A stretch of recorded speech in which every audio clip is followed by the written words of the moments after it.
Students, hi, it's Instructor Robertson here back with you talking about Consumers and Producers, Chapter 7. It's a good time now to open up your PowerPoint, and so take a minute to do that. You might have to pause the video. So once you have that open, I'm going to talk to you a little bit about Chapter 7. The other thing for this week is there is adjustments in the syllabus, which are posted under Week 4, and the micro project is posted under Week 4.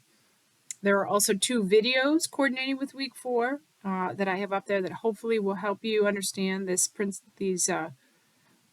parameters of a consumer surplus and producer surplus and kind of how they fit together, and efficiency in the markets, right? And this idea of, it's kind of the prequel to the supply and demand curve that we talked about in the earlier chapters.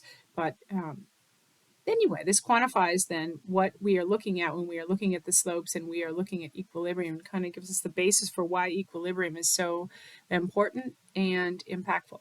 All right, so Chapter 7, Consumers, Producers, and the Efficiency of Markets. So hopefully when you read through Chapter 7, you kind of are like, yeah, I get this. I get how it's related to the demand curve, consumer surplus, and how producer surplus is related to the supply curve. So one of the things when we're talking about economics is this idea of allocation of resources, right? Not everybody can get everything. So we have to figure out how each good's produced, which producers produce it, and which consumers consume it. And so let's first look at our consumers. And so we look at something called a willingness to pay. And so we all have a willingness to pay. But if we think of ourselves in a cash society, right? So if it was just cash, really, it also hinges on the amount that we have available to spend, right? And so it's this idea of willing and able. How much do we value a good? So some people are willing and able to pay more for a product than other people. Some people value sneakers, right? They'll pay $200 for a pair of sneakers. Other people, maybe, even the best sneakers in the world, they're like, I'll pay $30 for a pair of sneakers, that's it. They just don't value that product that much. So we all have different things that we value more. So there's a higher willingness to pay if you value something more. All right, so there's some examples here talking about a price and individuals' willingness to pay. Anthony, Chad, Flea, and John. We are looking at that slide here. These slides aren't numbered for some reason, which is very confusing, but that's all right. And so if we pick a certain price, for example, in the slide, the willingness to pay and the demand curve. If the question is, if the price of the iPod is $200, who will buy an iPod, and what is the quantity demanded? And so if we look at $200, if we look at our 4 folks here, Anthony, Chad, Flea, and John, how many of those folks have a willingness to pay that's over $200 or equal to $200? Those would be the only folks then that would be interested in buying. And in this case, we only have 2, hence the quantity demanded is 2 from our small set there. And so when we figure out, we're really showing how the demand curve is built, right? So we just initially drew the demand curve, and I kind of told you, here's where the demand curve goes, right? And this is how it slopes. Well, it's really, driven by these individuals and each individual's willingness to pay and how that fits into and builds the demand curve. And so at different price points, we have different amounts of or quantity demanded of a product. Right? So at a higher price, we don't have anybody that has a willingness to pay. Anything over $300. Nobody's willing to pay that much money. At something like $100, actually all of our individuals are willing to purchase the product. Right? Now keep in mind, some individuals are willing to pay more money. So this is where we start to talk about some of the differences.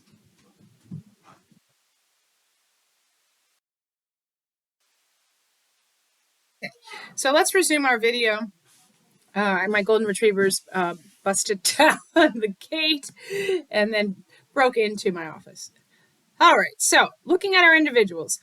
So if you look at this on page 7, the demand curve, it actually looks like stairs, right? And it plots each one of the quantity demanded units, and then it connects them all. And then there's a little purple line, that's in the red stairs. In the purple line, we see it's kind of straightened out. So really our demand curve, when we're thinking about our downward sloping demand curve, it's really a bunch of tiny little stairs, even though it ends up looking, because the demand curve depicts a whole entire market, it ends up looking like a straight line theoretically. But if we were to get technical, it's actually stairs, right? Showing at each price point what the quantity demanded would be. So that's the tricky part. And so the D curve looks like a staircase, right? And so if there are a huge number of buyers, as in a competitive market, there would be a huge number of tiny steps. All right. And so when we talk about this idea of a marginal buyer, we talk about the buyer that would leave the marketplace if the price were any higher. So if you have a willingness to pay of, say, $200 and the price is at $175 and your willingness to pay is $200, great, right? You'll pay $200, it's at $175, you're happy, you pay the $175. If the price then, let's change the price, the seller says, producer says, let's change it to $205. Well, at $205, you're no longer in the game. You only had a willingness to pay of $200. And so the buyer who would leave, if the market price were any higher, that's called the marginal or incremental buyer, the buyer that we lose, right? So let's move on to this thing called consumer surplus. And consumer surplus is the amount a buyer is willing to pay minus the amount the buyer actually pays. So when you think of, you go into a store and you think of, for example, you would pay $100 for a backpack. You went in to buy a new backpack, and you have a willingness to pay of $100. You go in, and guess what? The backpack is on sale for $75, and you were so very happy. You buy it at $75, and you leave. You bought it at $75. You took $100 in to buy it. You bought it at $75. And so you left with not only the backpack, but you left with $25 extra that you had set aside to buy the backpack. So the $25 extra, the difference between your willingness to pay and the price that you actually paid. Right. So the difference there between the example that's here in the PowerPoint, $300 is the willingness to pay minus the $260 actually paid. You have $40 left in your pocket. So not only do you have the product for $260, you had $300 you took to the store to buy the product. Now you have your product that you paid $260 for plus $40 in your pocket, right? And so that $40 is called consumer surplus. That is the extra, right? The extra amount that is above and beyond what you pay. And so the higher your willingness to pay, the larger your consumer surplus for a given price. All right, and so when we plot the consumer surplus, it's actually the area under the demand curve. And so you'll see that here in the examples. Now, there are a few examples of, the first example is the idea of a price of $30 and a buyer is willing to pay $50 for a pair of shoes. So then it gives us and this just shows it graphically how it would appear, right? And so how that $20 consumer surplus, how you could actually figure that out just by looking at a graph. So there are a couple different things that we see when we're talking about pricing, right? So we can calculate using areas of rectangles, areas of triangles to figure out the exact number of consumer surplus if we have the demand curve and the price plotted on a graph. And so we have a couple different things. You'll look and see here that we have a pink triangle, a green triangle, and a green striped triangle, and a blue striped triangle. Now, the entire thing, right, gives us our consumer surplus. However, there are separate areas. So there are two reasons when we raise the price, there is a fall in the consumer surplus. First, when you raise the price, there's a fall in the total consumer surplus of all the buyers due to buyers leaving the market, right? Some buyers are not going to pay more money. So some buyers, if the price goes from 30 to 40, we only pay $32 or we only pay $36 for shoes. We're out. We're not even going to buy shoes. We're not participating in this market. And so that's what we see when we look at that blue striped triangle. That actual area under the demand curve where it hits the supply curve, which is that other unmarked reddish colored upward sloping curve or line. There, the second part, right, that we lose, because remember we moved the price up to 40, just above the 39, even though it kind of looks like 39. So where that price then hits the demand curve, that's our new area. The pink area is our consumer surplus. From the old area, that was the whole entire thing, all three shapes, the pink, the green, and the blue. The second area is the rectangle. This is the fall in consumer surplus due to the remaining buyers paying a higher price. So say we had buyers that were thinking about $42 is the highest they would pay. So when the price was $30, they had a $12 consumer surplus. When the price goes to $40, they only have a $2 consumer surplus. So that's how we see a drop in the consumer surplus and how it's broken down into those two specific areas. There are a couple examples here. And then we go into the supply curve. It's a very similar notion. However, it is flipped, and we use the supply curve, folks coming into the marketplace as the price goes up. So it's the same idea. You're going to apply the same standards. And you have something called the marginal seller. Now, this overall gives us the producer surplus, right, under the curve. And so go through and take a look at the producer surplus, and then also we talk about very much similar to the consumer surplus. We see when the price goes down, we see a fall in producer surplus overall due to sellers leaving the market. So they're no longer participating. So we're not getting any of their producer surplus in our overall picture. Second, there's a fall in the producer surplus due to the remaining sellers getting less money for their products, right? So there's less producer surplus when the price drops, even if you're still in the marketplace, right? Even if the price is still in an area that you can participate in. All right, so you're going to take a look at a couple of these. Now, the big shocker is that perfect efficiency or perfectly efficient marketplace is when the goods are consumed by the buyers who value them the most. The goods are produced by the producers with the lowest cost or the most efficiency. Raising or lowering the quantity of a good would not increase total surplus, right? So total surplus is the value to buyers minus the cost to sellers. Guess what happens in a perfectly efficient marketplace?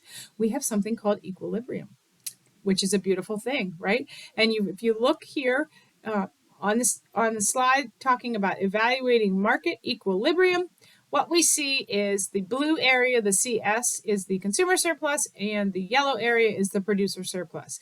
And when we plot the supply curve, we plot the demand curve, and they intersect at equilibrium, we maximize our total surplus, which is the addition of consumer surplus plus producer surplus. So that overall sum is what we call our total surplus. And it is the highest, the absolute highest total surplus at equilibrium. You cannot increase that by doing anything to the market. So an unfettered market that is working and operating in equilibrium has a maximized slash efficient marketplace. All right. And so go through and take a look at some of the buyers and sellers that would be involved. We start to talk a little bit about total surplus and changing the price and how equilibrium only reduces our total surplus in one way or another. So we talk about free market versus government intervention. So I mentioned unfettered markets. Well, unfettered markets refer to something called free markets, right? When we have government intervention, it can only decrease what we call market allocation of resources, or changes the market allocation of resource, reducing our total surplus. So another term that we learn here in this idea of free market versus government intervention is something called laissez-faire, which many of you have heard of this. This is French for allow them to do. This is the notion the government should not interfere with the market. So it's a laissez-faire government, right? So markets should be left unfettered without government intervention. All right, so then there are a few examples here of the free market versus central planning. Again, we operate mostly in a free market society, and when we talk about that, it's the idea that these centrally planned economies are never efficient because you have a group of individuals trying to make decisions across the board. If you picture in the U.S., it would be across state to state, town to town, geographical area to geographical area, demographic, like per capita income, all of it, and you just couldn't do it, right? Each individual marketplace kind of has its own action taking place. And so free markets versus central planning, just a couple, examples here throughout this chapter of how the free market operates in an efficient way.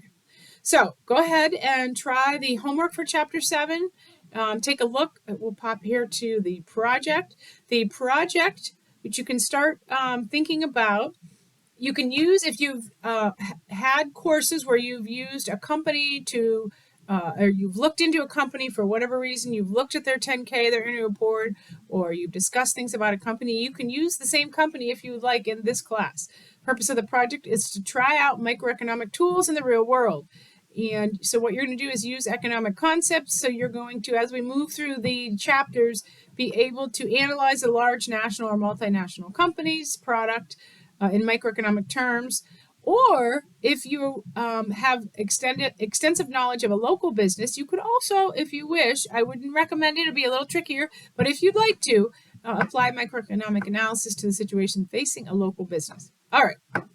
So you're going to review and dissect your chosen business's operations in microeconomic terms. That's describe the firm's technology, figure out some of the firm's costs, which affects their supply curve. It affects how they act in the producer world, determine the environment in which the firm competes. So we will talk about 4 different environments: perfectly competitive, monopolistically competitive, oligopolies, and monopolies. We will talk about those different types of marketplaces a little bit later in the chapters, but you can look ahead if you'd like to, or you can Google about your company. The larger the company, the trickier it can be. So you may want to just pick one sector of a company and talk about that. All right, so the other part, and this is where you can use some of your knowledge, and it's a fun project where you can apply and recommend changes in the firm's operation that might increase profits, right? We've talked about how to increase revenue. We've talked about elasticity. Recommend strategies that might help in the industry or the product specifically. So if you were working for this company or you were an outside consultant, what would you say to this company, right? And so the other component of this, which you already know, is that you will have a 4 to 5 slide summary presentation in PowerPoint. So this is a 3-page minimum paper and a 4 to 5 slide PowerPoint that goes along with that. I will talk a little bit more about this each week so that you are ready for the project come the end of the term, and it is due the last day of the term, which is June 5th, Monday. So that is my little spiel on Chapter 7, and I will put a discussion board up, which I do not have up just yet, but I will put up a Chapter 7 discussion board, and there is Chapter 7 homework for you to try out. There are 2 videos that pertain to producers and consumers, consumer surplus and producer surplus. So if you are struggling at all with these concepts, please take a look at these videos after you look through the chapter and then review the PowerPoint. I'm putting up a discussion board this is for Chapter 7. So if you have questions, this is a peer discussion board, and I will try to chime in regarding anything that is happening within the chapter, questions you might have. If you seem to understand a little bit better than somebody else and you see a question on here that you might want to answer or explain in different terms or provide a link, whatever it is you might want to do, this is kind of like the peer tutoring section of the week. So we are again in week 4.